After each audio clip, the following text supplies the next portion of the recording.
स्वाहा तस्सवितुर्वरेण्यं भर्गो देवस्य धीमहि धियो यो नः प्रचोदयात्। ओम परमात्मने नमः।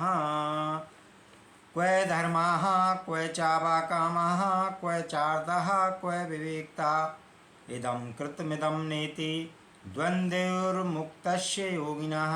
क्वः कहाँ धर्म क्व कहाँ चा और वा अथवा कामः काम क्व कहाँ चा और अर्थ क्व कहाँ विवेकता सही गलत को अलग अलग करने की क्षमता।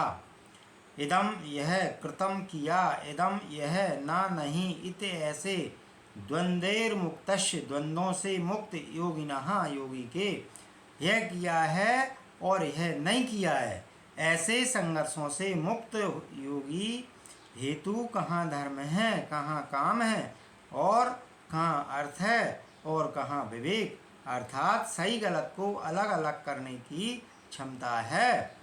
महर्षि अष्टावक्र इन सूत्रों में जीवन मुक्त महापुरुष के लक्षणों की व्याख्या करते हुए कह रहे हैं कि जो इन सभी लक्षणों वाला होता है वही परम योगी होता है और वही जीवन मुक्त होता है।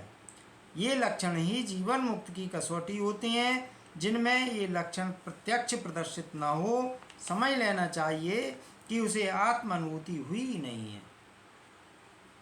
उसे अद्वैत का ज्ञान हुआ ही नहीं है। फिर भी अगर कोई आत्मज्ञानी होने का दावा करता है तो इसका अर्थ है कि या तो वह भ्रमित है या फिर मूर्ख है या वह पाखंडी ढोंगी है। इसी क्रम में आगे महर्षि कहते हैं कि योगी मन की संकल्प विकल्प स्थिति से पूर्ण रूप से निर्विकल्प होता है। इस कारण उसकी सभी भावनाएं शांत हो जाती हैं, जिसके फलस्वरूप वह किए तथा अनकिए समस्त प्रकार के द्वंद्वों से मुक्त हो जाता है। इस प्रकार के मुक्त योगी हेतु धर्म अर्थ काम और विवेक का बंधन समाप्त हो जाता है।